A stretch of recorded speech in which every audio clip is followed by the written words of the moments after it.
Hi, I'm Allie Hamilton, and I'm so happy to welcome you to the Come As You Are podcast. Every week, we'll be talking about some aspect of healing, usually around childhood wounds and complicated familial relationships. The topics will always coincide with my personal essay of the week, and this will be a place where we can take a deep dive together. I'm so thrilled you've joined me and delighted for you to always come as you are. Hi there. Hi there. Welcome to our talk. Today, the topic is man v. bear, but not like that. I'm sure by now everyone is familiar with the whole man v. bear thing. Question, like, for women, if you were in the woods and you came upon a man or a bear, which would you choose? Or, if you had the option, if you knew you were going to be in the forest and you had the option of coming upon a bear or a man, which would you choose? And women were choosing the bear over and over again. So most people are familiar with that.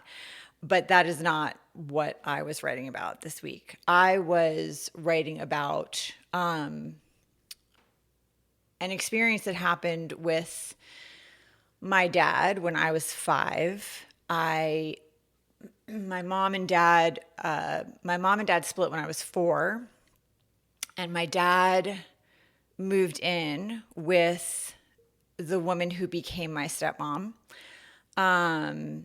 And she was also a little bit more than 20 years younger than my dad. And they had been living together about a year. So I was 5 when this happened. We used to go to FAO Schwartz, which some people will know is that very famous toy store in New York City. Used to be on Fifth Avenue between 58th and 59th. That's where it was at the time that I was writing about it.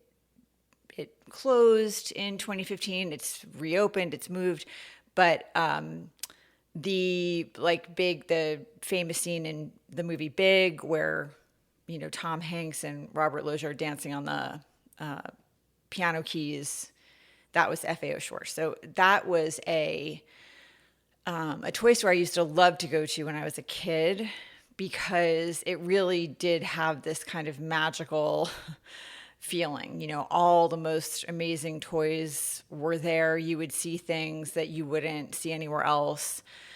But my dad always made it clear to me that we were going to go and I could play with things there in the store, but we weren't going to be buying anything. And my dad had this phrase. He would always say, like, this was, things were too dear. This was too dear, too expensive, too dear to, and it wasn't just when we were at FAO Schwartz. It was anywhere, like, any store, basically, whether it was toys or clothes or just anything. Oh, that's too dear. That's too dear. And he always had this like very pained look on his face. And so I learned very early not to ask for things. And if it had just been material things, I don't think that's such a terrible lesson. I think that I learned very early, like, toys are not, you don't need toys, right? You might want toys, but you don't need toys. It's not like I didn't have toys. I did. So I think I understood very early, like, there are wants and there are needs, right? But the problem with my dad is that he also had that same approach for, like, my emotional needs too. So he would get the same kind of pained look on his face if I was sad or if I was missing my mom and I wanted to call her. I was doing this sort of 50-50 thing, 4 nights at my dad's, 3 nights at my mom's. Then it would switch the following week and it would be 3 nights at my dad's, 4 nights at my mom's. And again, I was 4 when this started. So I would miss my mom and want to call her sometimes. And he would, if I said like, I miss mommy, or like, can I call? He would get that same look on his face. Or I developed like a lot of anxiety, not surprisingly, where I would have things like the tags on my clothing. I just could not, like, the itchy I would have to have the tags cut out of all of my clothes. Or if my sock kind of slipped down in my shoe, I couldn't tolerate, I need to have my sock, anything like that, where he would have to stop what he was doing. And, he would get very upset. That was like not okay. So I learned to not ask for anything in any area, not material things, not emotional things. Just like I was really constantly just being trained to kind of push things down and deal with them myself. So what happened the day that I was writing about is I ended up going to FAO Schwartz with the woman who ended up becoming my stepmom. They got married when I was 8, and I'm calling her H. We ended up there alone, just the two of us. I don't know why, because that was unusual. He was usually with us. But that day it was just the two of us. And she would have been 24 at the time. They met when she was 23. And she was wonderful. Like, she's very, very smart, talented, just lovely person. And she would get down on the floor and play with me. And that was not a thing that either of my parents, they weren't those kind of parents. So I really loved her. And I loved spending time with her. And, she would just do fantasy games, like, she would play pretend, that kind of thing. And so we went and, we were walking around, and FAO Schwartz would have things like, they would have art projects set up for kids. Like, you could go in and draw, or they would, they were very good about letting kids come in and just play, which was really smart. And so we were like, walking around and doing different things. And they had the piano, they has the piano keys out that you could jump on and all of that. And I came upon this teddy bear that I just became absolutely enamored with. And I thought it was just the softest, cutest, most incredible teddy bear I'd ever seen. And I remember that it had eyes that made it look like it was alive. And so I took it off of the shelf, and I was, sitting on the floor and playing with it and talking to it. And she sat down with me. And so we were playing and talking to it together. And after a while, she said, should we take this bear home with us? And I was stunned, because that thought had not even crossed my mind as a possibility. And I think that I must have looked shocked and amazed, because she laughed and said, that's it, like, this bear is coming home. And I just remember being like, I just could not believe my good fortune.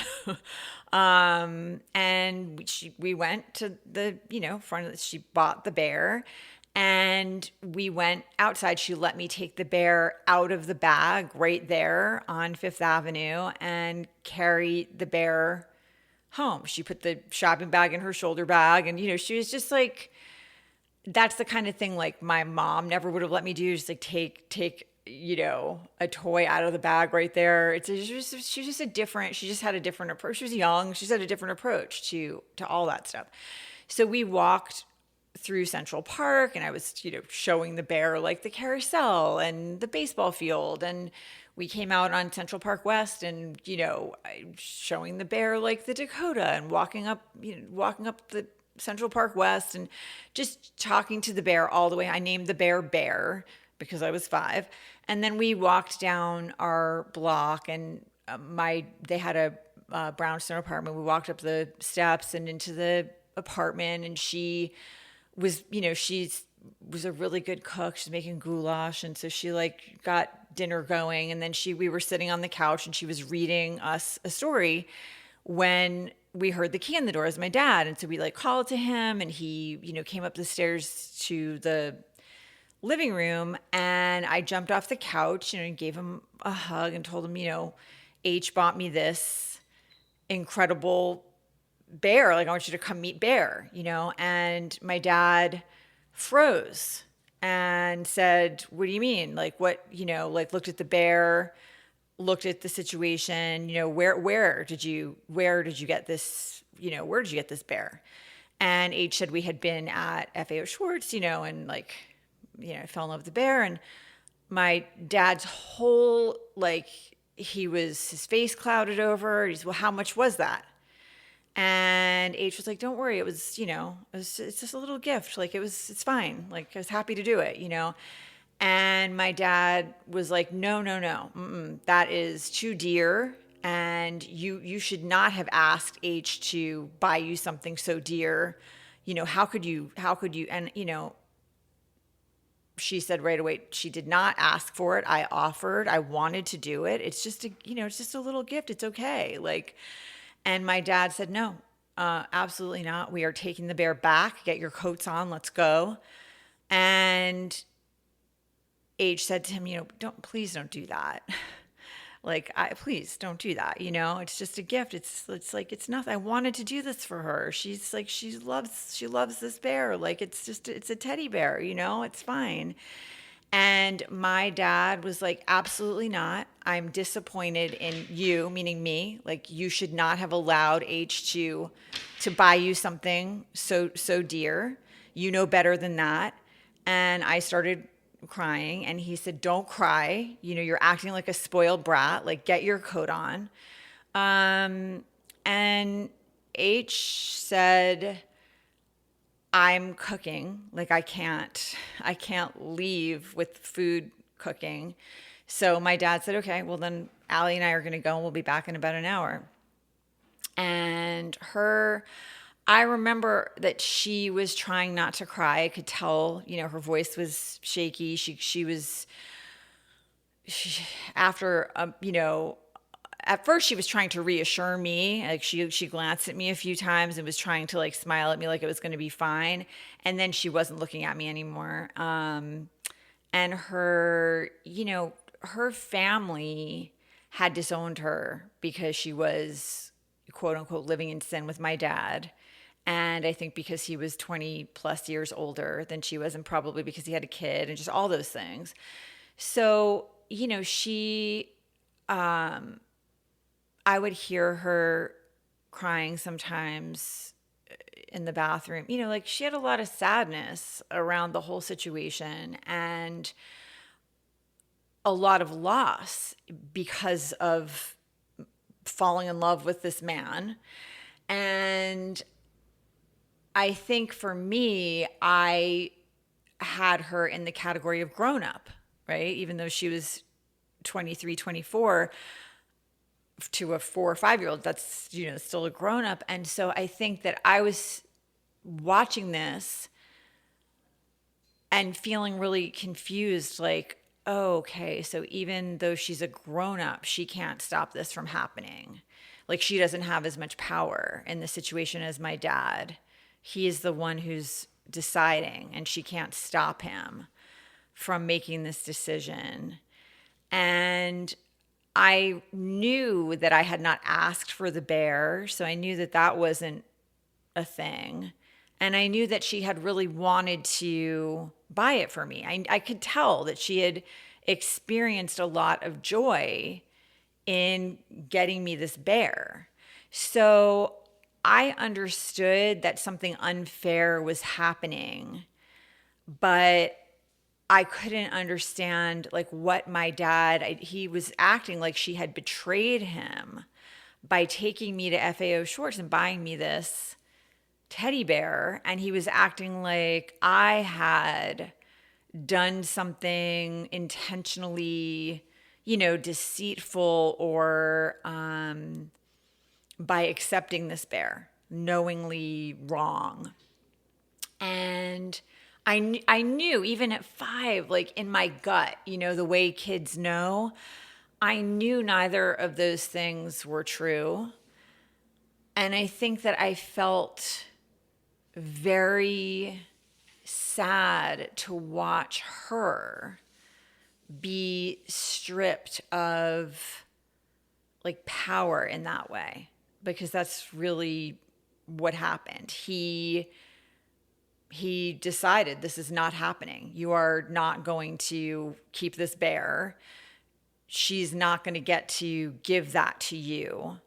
And as a grown woman thinking about it, I think part of it was probably, I think there were a lot of things. I mean, I think part of it was my dad was going to call the shots and decide what happened, what didn't happen. She violated his like too dear principle. We don't buy things like that. I also think that he walked into a scene that looked really cozy. There we were on the couch, with the bear, like she's reading a book. And my dad had, at the year after he and my mom split, he would pick me up from daycare and take me. I mean, I was at my dad's, like I said, half the week, pretty much every day after daycare. He would pick me up and we would go to some lady friend's house where he would put me in front of like the TV and then go into the other room with whatever friend, the bedroom. And then after an hour or whatever, he would come out and we would go home to H. And he would say to me on the way home, we're not going to tell H that we were at, this one's house or that one's house, because it will hurt her feelings. She won't understand. She'll think, he would say, I was just rehearsing. This is just a friend. My dad was an actor.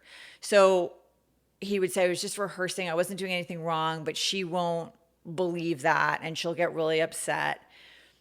And I had seen that H would, if like some woman called the house, she would go into the bathroom and be sobbing all night.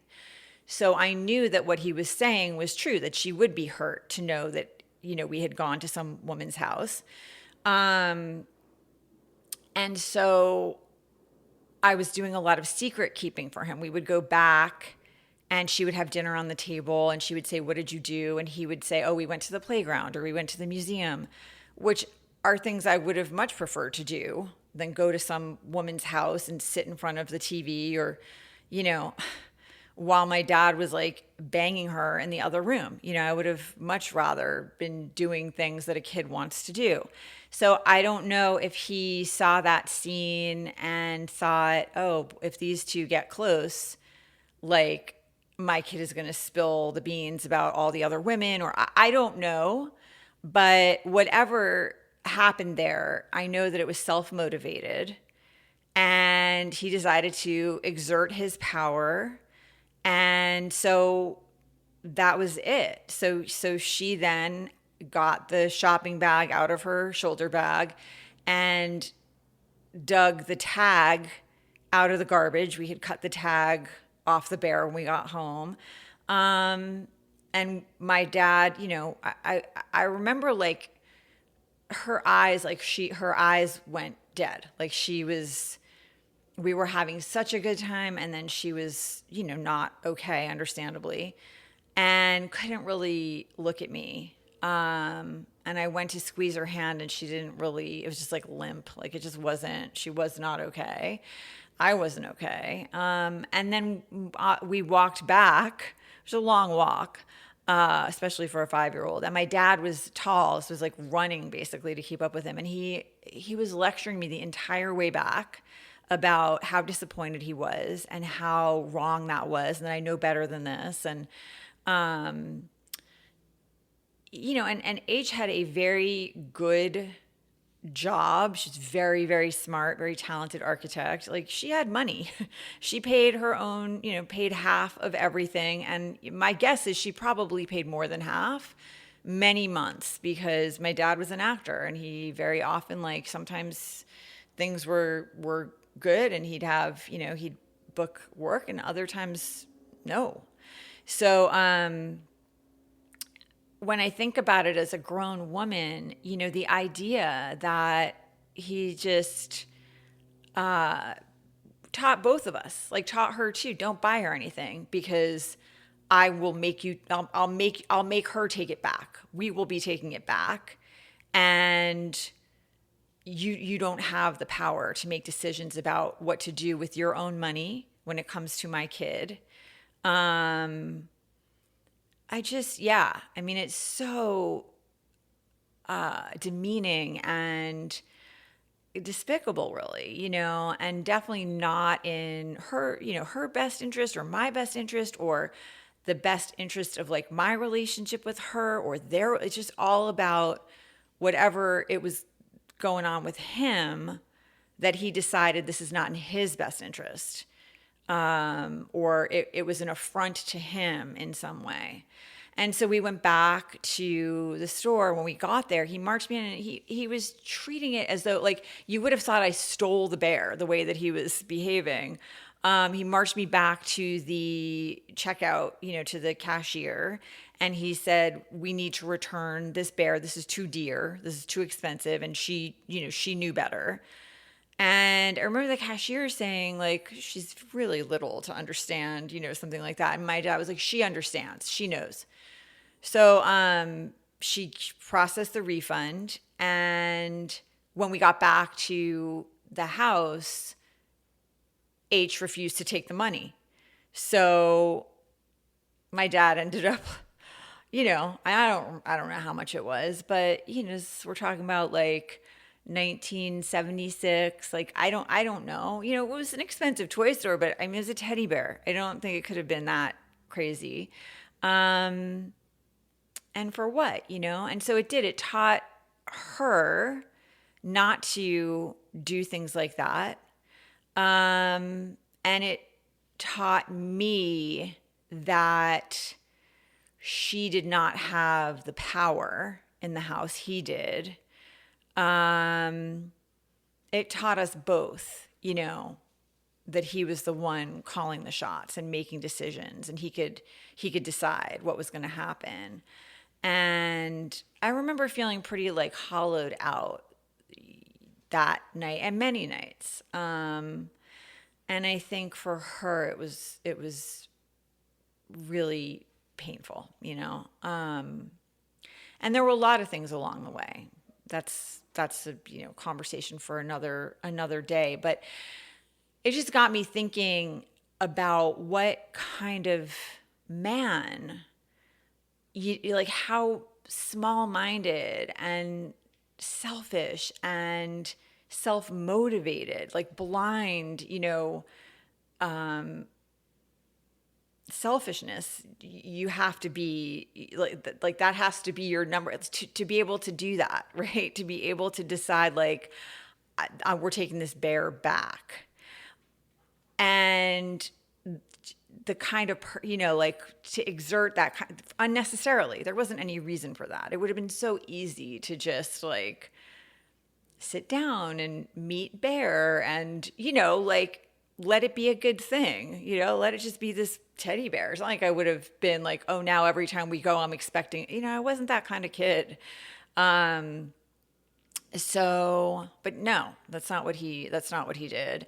And it got me thinking about, the kind of people who, like, withhold SNAP benefits, and part of the reason that was on my mind is I have a friend who is a teacher. And she had a post yesterday about one of the kids in her class who had come to her and said, do you have any snacks? I'm really hungry. And she said, oh, I have some saltines, like, you know, and he was great. So he had some crackers, and like 5 minutes later he came back and was like, would it be okay if I had some more? So she gave him some more crackers. She was like, did you not have breakfast? And he said, I haven't, like, barely had anything since the weekend because my mom's SNAP card, EBT card, was not reloaded, and we're not going to have anything until Friday. And so she bought him lunch, and I just, you know, I just cannot, for the life of me, you know, understand what is going on here and what kind of president. We've never, ever cut off SNAP benefits before. We have not had this happen before, even during government shutdowns, because we don't want people to starve. You know, that's just like basic human decency. And we're not just talking about kids, although it's 1 in 5 kids rely on SNAP benefits. But it's also elderly people. It's people who cannot leave the house easily. It's veterans. It's people who are working 2 and 3 jobs and still cannot afford groceries because we have big corporations like McDonald's, for example, who are getting huge corporate tax breaks and refuse to pay a living wage. That's where the government handout is. Okay. If you're wondering where the government handout is going, it's going to these giant corporations who are not paying their employees a livable living wage. And that is why we have people who are relying on these benefits in order to be able to feed their families. It's not that they're not working. It's that they're working 2 and 3 jobs and it's still not enough. And, you know, and the funds are there. The funds are there. We have funds in reserve for just this kind of situation. And this administration's like, no, we're not going to release those because we want this pain, because we want pressure on the Democrats to reopen the government without any kind of agreement that we're going to extend the ACA subsidies.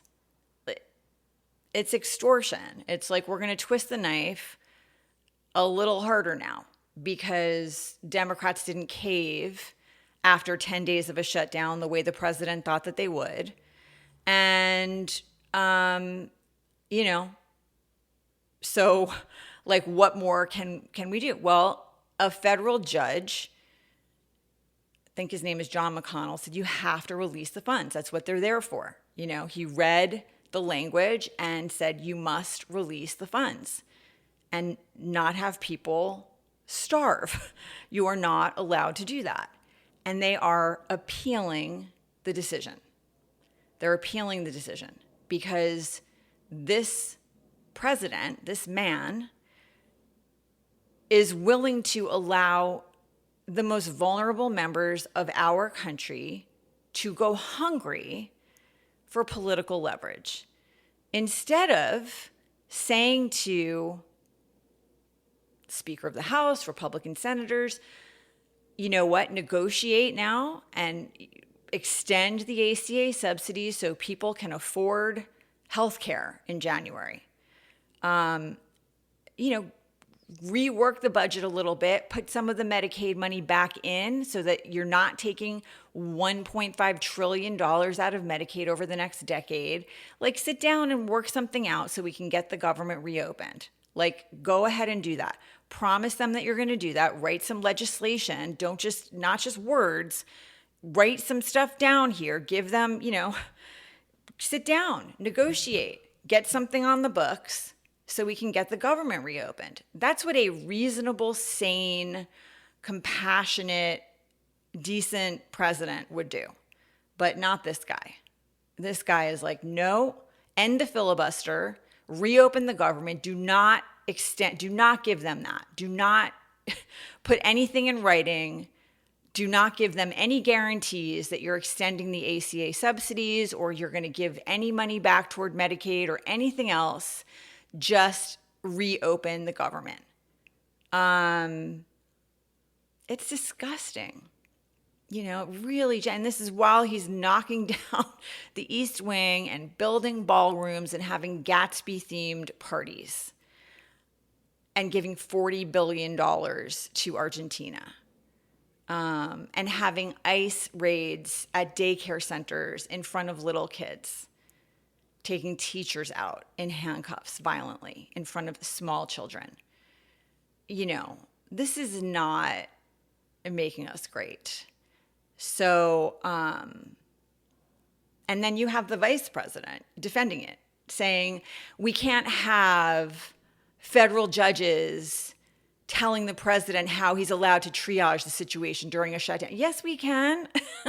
Hi, checks and balances. Yeah, absolutely we can. This federal judge did his job, and now this president is defying a court order. That's illegal. And normally you'd get more than a stern rebuke. Normally you get arrested when you defy a court order. That's usually what happens. Now they're appealing the decision as people are hungry. Children are going to their teachers and saying, do you have more saltines? It is so disgusting. I know that there are so many of us trying to volunteer, to donate, to do whatever we can to make sure people are not going hungry, but these are the worst people to have in power. They just do not care. And Tuesday, we had special elections all over the country, and it was a resounding repudiation of everything this administration has been doing. I mean, I'm sorry, there's no debate about what happened. Democrats won everything, even in Mississippi, even in places where they've never won before. They were flipping seats. People are not okay with what is happening. Maybe there are some people, obviously there are still people who are supporting this administration, but 59% of Republicans want the ACA subsidies extended. 59%. So maybe, there are some people who are with this administration no matter what, but I'm letting you know, multiple polls, 59% of Republicans want the ACA subsidies extended, and all the Democrats. So your job as the president is to be listening to the people. You work for the people. The people are telling you they need to have affordable healthcare options in January. And, he's like not the whole thing of election interference, right? Regardless of what you think or how you feel about any of these elections, right? Just forget about that for a second. You have a president of the United States the day before these special elections saying, for example, if Mom Donnie wins in New York, I'm going to withhold federal funds. That you can't do that. It's not up to him. This is the problem with this person. The president it's not his money. It's not his purse of funds that he decides, okay, you get this and you get that, and I'm going to pay for that, but I'm not going to. He's not the decider. It's like my dad. It's like dad style there. He's just to decide what's going to happen and not happen. That's not what we do. The Congress controls the purse strings. Our representatives from across the country go to Washington. The people that we all vote for from different states go to Washington and decide what to do with our money. That's our money, our tax dollars from all the states, right? You know how you pay your tax dollars every year. You pay your state taxes and your federal taxes. That's the money that this man is. I'm not going to give New York federal funds then. It's not up to you, dude. I'm sorry. Someone needs to give him a Schoolhouse Rock, lesson in how our government works. But no one checks this man. So no one checks this man. Like, that's illegal. And it's also election interference. It didn't work. That is how much people are done with this crap. And we had a lot of women, won elections, not just in New Jersey. I mean, we had Virginia and New Jersey, like school boards and and then 2 days later, the New York Times publishes this BS conversation about, did women ruin the workplace? This is who these people are, okay? They do not want to cede power. They don't want to give it up. They are old white men and they don't want to cede power and they don't care what they need to do to hold on to it. This is the Billionaire Bros Club, and it's a class war going on here. It's, you think it's like a political, like across the aisle thing. It's not. It's the people who are doing really well right now are the people in the top 1%. And everyone else is getting screwed. So, this is not how our democracy works. And Tuesday we had free and fair elections all over this country, special elections. And it was a very clear message of no one is okay with this. People are not okay with what is happening. Nobody wants these ICE agents coming in, National Guard from, Texas going into Chicago, all this, the president impounding funds that Congress has appropriated, this shutdown going on, and Mike Johnson telling all the Republican senators to stay home and not negotiate. Do you all understand? Right now, this shutdown, this is not a normal shutdown. This is not a normal, and they're lying. They're lying to people's faces every day. Every time they get on a news station, whatever it is, and they talk about we want to reopen the government, but the Democrats won't. They're controlling the House, the Senate, the executive branch, the Supreme Court. I'm sad to say, I used to have so much respect for the Supreme Court. We have billionaires who've, purchased all these different newspapers, the Washington Post, Jeff Bezos owned, it's so sad what's going on here. But in any other government shutdown we've ever had, senators are there in Washington negotiating. They're there negotiating, tirelessly trying to get the government to reopen. Not this time. Not this time. For weeks, he's been telling them to stay home, don't negotiate. And I don't know what people need to see. But this is not an administration that cares about people who are suffering. They don't care. They just care about their own power and keeping it. And they don't care about how much cruelty they're inflicting or anything else. If you could see that teacher being dragged out of a daycare and be like, yeah, I voted for that, there's something really wrong. Because that's not a hardened criminal. That's a teacher, and a whole bunch of kids just got traumatized watching that go down. And there have been so many things like that, so many things like that. It's just kids asking. I just saw there's a kid who went and talked to, I think it was a school board. I'm trying to remember where he was. His name is Manny. He was so articulate and he broke my heart. And he was talking about how scared he is for his parents.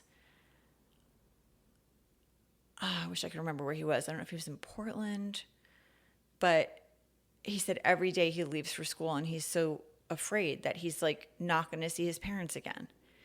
And they're good people, they're good people. And it isn't even about whether whether they have their documents or not. It's like, it doesn't matter. They're taking people who look a certain way, who sound a certain way. It doesn't matter anymore. So,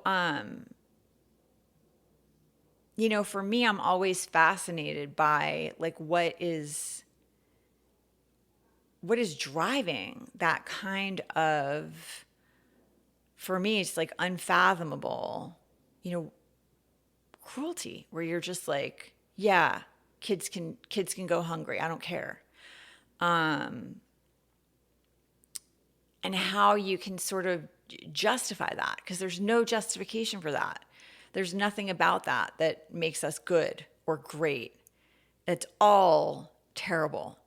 And, what is good is people fighting back and saying, I don't want that. I don't want that in my country. And that's not who I want to be. And that's not what I want to support. And I don't want my tax dollars being spent terrorizing kids or starving children. Like, this is not, what are we paying these senators for right now? All these federal workers are not being paid, but these senators are, who are like not doing their jobs. And I don't want the Democrats to reopen this government without a guarantee in writing, without legislation, without, that they're going to extend these ACA subsidies. Do you know how many people are not going to be able to afford health insurance if they don't do that? Millions.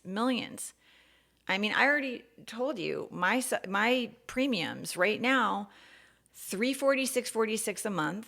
If they don't extend the ACA subsidies in January, my premium, same plan, will be $1,706.59 a month. I can't do it. There's no way I can do that. I've got 2 kids. One of them's in college. Another one's right behind him. There's no way I can do that. And I shouldn't have to. I'm healthy, I work. I'm a small business owner. I work my ass off. I could not work any harder than I do. I work like 80 hours a week. It's like, I shouldn't be worrying about that. That is insane. So, and I'm also not in a position to not have coverage. I am not at the right age for that. I need to be able to get mammograms. I have breast cancer running on my mom's side of the family. I had skin cancer a couple years ago. I had Mohs surgery on my shin. I need to be able to go and get myself checked. I'm a freckly person. I've got things I need to stay on top of so that I'm okay, so I can be here for my children and for my own self and my own life and my own community. It's like, this just shouldn't be a thing in a developed country where we have to beg for affordable health care. This is garbage. It's, it's ridiculous. So yeah, these are not the right people, folks. These are not the right people to put in charge of things. And the women, this guy, Russ, I don't even want to say his name. I don't want to give him any more press. This New York Times conservative, whatever, journalist asking whether, did women ruin the workplace? You know what, dude? Sit down, take all the seats. Just please, that is such a garbage question. Go get some therapy. That would be a really good thing for you to do. And the New York Times to give that airspace, just all of it, just giving that oxygen is so... and 2 women writers, 2 conservative women writers, they went on the podcast and had an actual conversation about whether how did women ruin the workplace, and could conservative women fix it? Do you know how many things women have been accused of ruining? It's wild. Golf, the world, the country, every conceivable thing you can think of, women have been accused of ruining it. So please, we have a gender pay gap. We can do the same job as a man and get 80 cents on the dollar for it. We got a bunch of people who want, and this comes out 2 days after women just swept the special elections. You think that's a coincidence? It's not. These guys in power, they don't want to see that. They don't want to see women in powerful positions. They want women to be quiet. That's what they want. They want women to be quiet. They don't like women like me. They don't like women like me. They don't like women who speak up and speak out and have platforms. They do not like me, or anyone like other women like me. They like quiet women, pliant. And you know what I think they can do, where they can go. All of them. But the women who are like supporting that is internalized misogyny right there. Women who support men who don't respect women have such a deep level of self-hatred. It's painful to see. And, women who stay with men who strip them of their power are also dealing with a deep level of just self-doubt, doubt about their own worth. I've been there. I know what it is when you're in a relationship with someone who's, and you don't leave. And sometimes people, they don't understand from the outside. How could an intelligent, articulate, wonderful woman like that be in an abusive relationship with a man who's just like saying horrible things about their appearance or about who they are, or whatever. It's when you don't feel good about yourself, and when society's constantly telling you that you're not measuring up and you don't look right and you're not, it just depends on your background, what you were told growing up. It's not hard. I myself have been in those relationships. Never happen again, I can promise you that. But I've been in those relationships, and I've had so many friends, who are beautiful, stunning, smart, incredible women who end up in relationships like that. It is very common and nothing to feel shame about. H was one of those people, 23, 24 years old, working in like an architect, went through unbelievable loss in her life and was not born here, and managed to, come here and like make that happen at such a young age, and ends up in a relationship with a man like my dad who just cut her down. It's really easy for that kind of thing to happen. So when I see women get on a podcast and talk to another man about whether women have ruined the workplace 2 days after, we see Mickey Sherrill in New Jersey. And I mean, it's like, it's disgusting. It is not okay. This is not like our daughters. That's not what you want to be following. Men like that and women that are helping them. Come on now, folks. What we need is what we saw Tuesday night, and a lot more of it. And let me just say, this is a great day to be calling not just the senators from your state, but if you do not want to see Democrat senators cave until they have a guarantee about the ACA subsidies, not a promise. These people don't keep their promises. Listen, Mike Johnson already said he's not making any promises. He already said it. Before, he's already spelled it out. There's no promise that's going to be made. Then today would be a really good day to call, not just your particular senator, but like also there's a whole bunch of them that are talking sort of like the centrist Democrats, and let them know that you do not want them to cave. 5calls.org makes it really easy, but you can also just like Google, it's like people like Alyssa Slotkin and Tim Kaine and, Coons. You can look it up. Just let them know. Like, please do not reopen after all this pain and all this time. Don't reopen unless you have a guarantee on an extension of those subsidies, or people aren't going to be able to have health care. That's a huge thing. People need to be able to go to the doctor if they're not well. That's not a small thing. People will die without health care. They'll die. So We shouldn't have to be choosing between like the ability to eat or healthcare. Those are just like the most basic things. This is a developed country. We have the funds and they were already appropriated. And this absolute despicable man and his despicable administration are withholding those funds illegally. It's illegal what they're doing, and immoral and unethical and shocking for any normally minded person. It's not okay. So, it would be a very good day to call your senators and just ask them to keep like pedal to the metal. Do not, and see what else you can be doing to help people in your community. If you can volunteer at a local food pantry,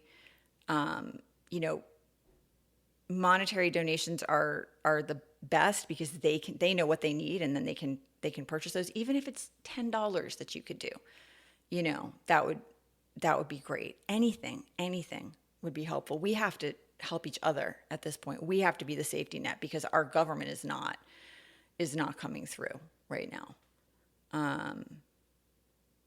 Anyway, that. If you have any questions or if you need any help, you know where to find me. I'm sending you a lot of love. I want to say that I was incredibly, it was a real,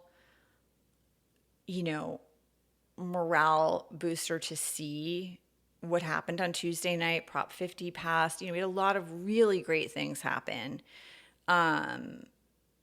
You're not alone if you've been feeling like this is not the vision that I have, the way that I want this country to be. It's great that there are so many women winning races. Those are all incredibly positive things. The school board races where they, what's the name of that? The moms who want to ban books, they lost everything. They lost every single race, which was so great. They're the ones who were like anti-LGBTQ community, and they're awful, just terrible, and they lost resoundingly. So that's all great. We just need to keep going. It gave me a lot of hope. And there's going to be backlash because of it.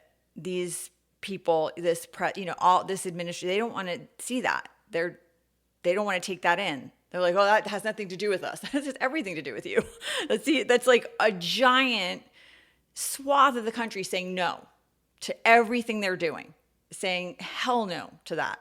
That is exactly what that was. It was the first opportunity we've had to vote on how we feel. And it was a huge, huge no on everything they've been doing. And, of course, these are the kind of people that don't want to receive the message, but that was the message. No one's confused. They're not confused. They're just pretending to be confused. So that, you know where to find me if you need me, or if you just need some support, you know where to find me. All right. I'm sending you a lot of love.